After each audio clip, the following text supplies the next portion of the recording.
multiple sclerosis, and you've heard Claire's own experience, what it's like being diagnosed and living with the condition as well. And also with me this morning, Roshan DasNair from the Institute of Mental Health, particularly looking at the condition from the psychological point of view.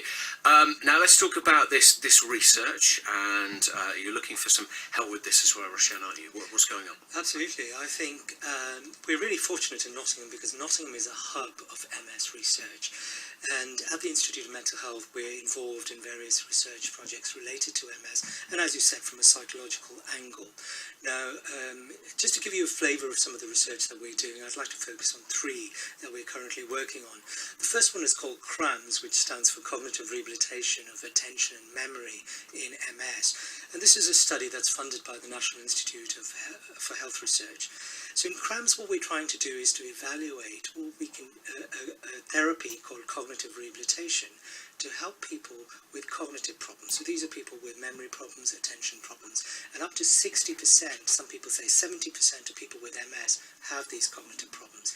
And to date, we don't have any indication as to which is the best effective way to treat people with these with cognitive problems. So we're conducting the world's largest randomized controlled trial into this problem.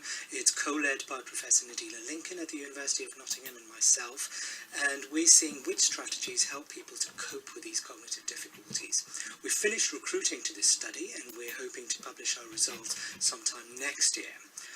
The second study I'd like to mention, and this is something that Claire touched upon, which is looking at what we can do to support carers or family members of people with MS. Because oftentimes this is a group that gets neglected from the research area, and also people don't recognize that some people who are family members and carers of people with MS have difficulties. So what we're trying to do is to develop and test out a psychological therapy which can be delivered through a self-help booklet with some telephone support, and this is a study that's ongoing at the moment, so if people are interested they can get in touch with us to find out more about this study. And finally, I'd like to highlight a new study of ours which is called Prelims, and this is looking at developing and evaluating a psychological intervention for people around the point of diagnosis.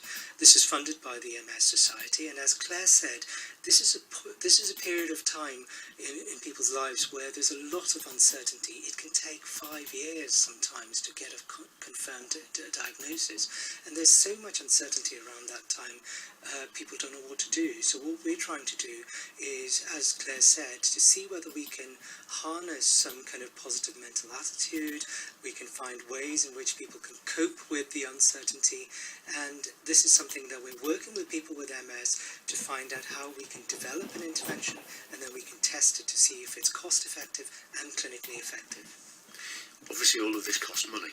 Where does the money come from? So as I mentioned, we've been really fortunate that we've got funding from the National Institute for Health Research, which is the NIHR, which is a national body, and of course the MS Society, which is one of the national charities that focuses specifically on MS. So they fund research projects, and we've been lucky enough to win grants to conduct these projects.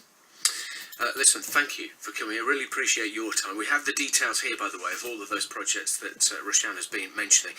Final few words to you, Claire. I mean, firstly, what's your take on all of this research that's going on? I know you've got your own involvement in it.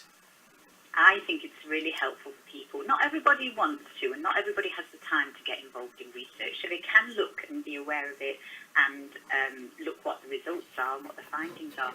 But if you are interested, ask your doctors, ask at your clinic, at your regular appointment, what's going on, because it does really make a difference. Sometimes, and I'm going to say this to Roshan, sometimes the doctors and the researchers, they think they know, like they will say how to treat people, and I always say how to support. If you are a lay person or, an individual part of the public involved in these projects, you can help the researchers hold a mirror up to themselves and just check whether they've got kind of a grasp on the real experience of people and whether things are really useful. And you can ask anything, you can say anything, there's no right or wrong, you don't have to have a PhD in neurology. Everybody's contribution is really useful. And then at an individual level, I would just say to people, you're the expert on you. Find out what your options are ask questions, and be prepared to say no or not yet. And, look for information out there. There's a lot of good stuff, but there's also a lot of forums where, a bit like TripAdvisor, everybody complains or says worse things. So avoid those and go to good sites like the MS, like the Institute of Mental Health. Get yourself armed with the information you know, and then find out questions and basically live your life. Don't let it become something that defines you. So many wise words, and I know that your positive mental attitude will have inspired there as well. Claire, appreciate you coming on. It's Claire Bale, who lives with MS, and you heard from Roshan, DasNair from the University of Nottingham's Institute of Mental Health on BBC Radio Nottingham, talking about MS this morning. Just gone 11:30.